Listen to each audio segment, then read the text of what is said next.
The podcast is the Educational Equity Emancipation podcast, and it's focused on really addressing a lot of the education policy and practices and the challenges that face marginalized learners in particular in America's public schools.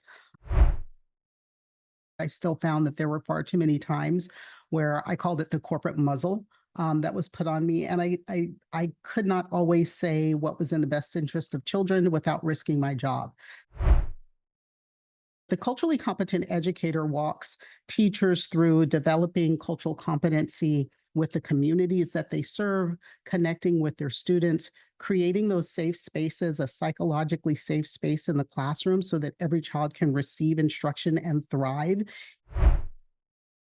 We so often forget to go back and thank those teachers who've made a tremendous impact. I'm in a new school. I've had this horrible trauma. I'm in this room, a classroom where I'm very, very shy. Not anymore, clearly, but at the time I was very, very shy, withdrawn, and traumatized. But she saw me not the way I would describe myself right now in that frame. She saw my potential. Don't ever let anyone tell you what you can or cannot do, right? Don't ever let anyone else put limits on your ability and your future accomplishments. Don't ever stop fighting. If it's something you want, go for it. And don't let anyone put limits on it.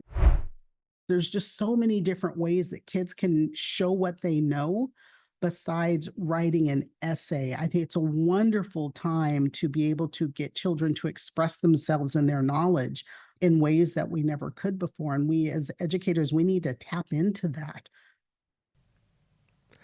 That was Dr. Almitra L. Berry. She's a consultant, podcaster, author. We have a wonderful conversation about our shared passion about child-centered, child-focused education and her journey about how she's been able to do that and make such an impact in the world.